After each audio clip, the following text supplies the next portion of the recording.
മലപ്പുറം വണ്ടൂരിൽ മുസ്ലിം ലീഗിന്റെ കൊടി വീശിയതിനെ ചൊല്ലി MSF KSU പ്രവർത്തകർ തമ്മിൽ കയ്യാങ്കളി.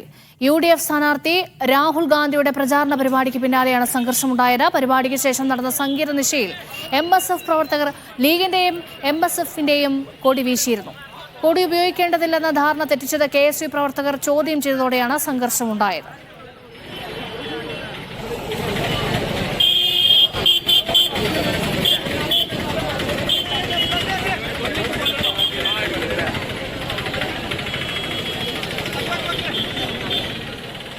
വിവരങ്ങൾ നൽകാൻ സാജിദ് അജ്മൽ ചേരുന്നുണ്ട്. സാജിദ്, ഇതെന്താണ്? ലീഗിന്റെയും MSFന്റെയും കൊടികൾക്ക് പ്രഖ്യാപിത വിലക്കാണോ?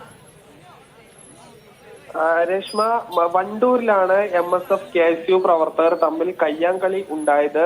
UDF സ്ഥാനാർത്ഥിയായ രാഹുൽ ഗാന്ധിയുടെ പ്രചരണത്തിന്റെ ഭാഗമായി യുവാക്കളെയും വിദ്യാർത്ഥികളെയും പങ്കെടുപ്പിച്ചുകൊണ്ട് ഒരു കോൺക്ലേവ് സംഘടിപ്പിച്ചിരുന്നു. ഇതിനുശേഷം രാത്രി 8 മണിയോടുകൂടി ഒരു സംഗീത നിശയം സംഘടിപ്പിച്ചു.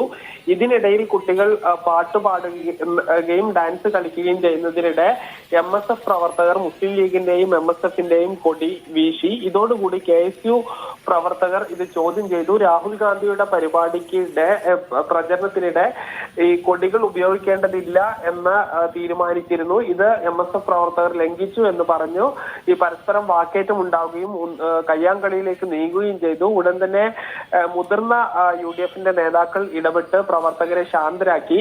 നേരത്തെ തന്നെ അരീക്കോട് ITIയിലെ തെരഞ്ഞെടുപ്പുമായി ബന്ധപ്പെട്ട് MSF KSU പ്രവർത്തകർ ചില പ്രശ്നങ്ങൾ നിലനിൽക്കുന്നുണ്ട്. ഇതിന്റെ തുടർച്ചയായാണ് ഇന്ന് ഈ കൊടിവീശയുമായി ബന്ധപ്പെട്ട് സംഘർഷം ഉണ്ടായത്.